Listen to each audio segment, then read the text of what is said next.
Hello friend, तर उन्हाळ्याची सुट्टी सुरू झाली आहे आणि आम्ही आलेलो आहोत शेगावमध्ये.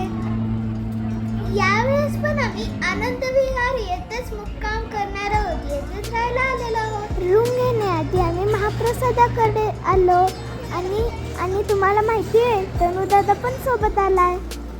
भक्त निवासमध्ये रूमसाठी थोडी वेटिंग करावी लागली.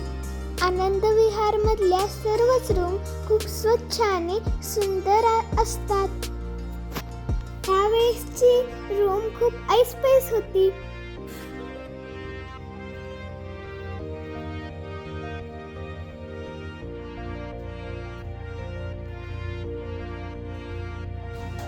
फ्रेश होऊन आता आम्ही निघालो दर्शनासाठी. आनंद विहारचा परिसर खूपच प्रसन्न असतो. इथे मच्छरांसाठी फॉगिंग सुरू आहे. फॉगिंगमुळे आम्हाला ढगात आल्यासारखं फील होत आहे.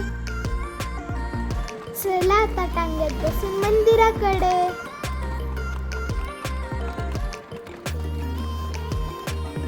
श्री गजानन महाराज मंदिराचा परिसर खूप स्वच्छ, सुंदर आणि मनमोहक आहे. दर्शनाला किती वेळ लागेल हे खाली डिस्प्लेवर समजते. दरवर्षी आम्ही कमीत कमी एकदा तरी शेगावला येतोच. उन्हाळ्यामध्ये भक्तांना ऊन लागू नये म्हणून मंदिर संस्थानाने इथे छत बसवले आहे.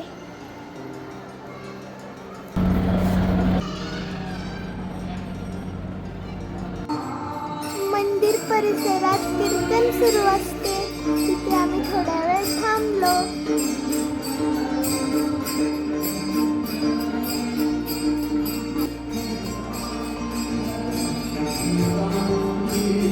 हे पहा, आम्ही दर्शन घेऊन आनंद विहारला परत आलो.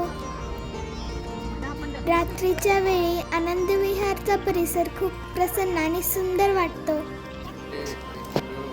दुसऱ्या दिवशी दर्शन घेऊन आम्ही महाप्रसादालयाकडे प्रसाद घ्यायला गेलो. महाप्रसादासाठी थोडी गर्दी होती. त्यासाठी हा एक्सपिरियन्स खूप नवा होता. हा पहा, मिळाला आम्हाला महाप्रसाद.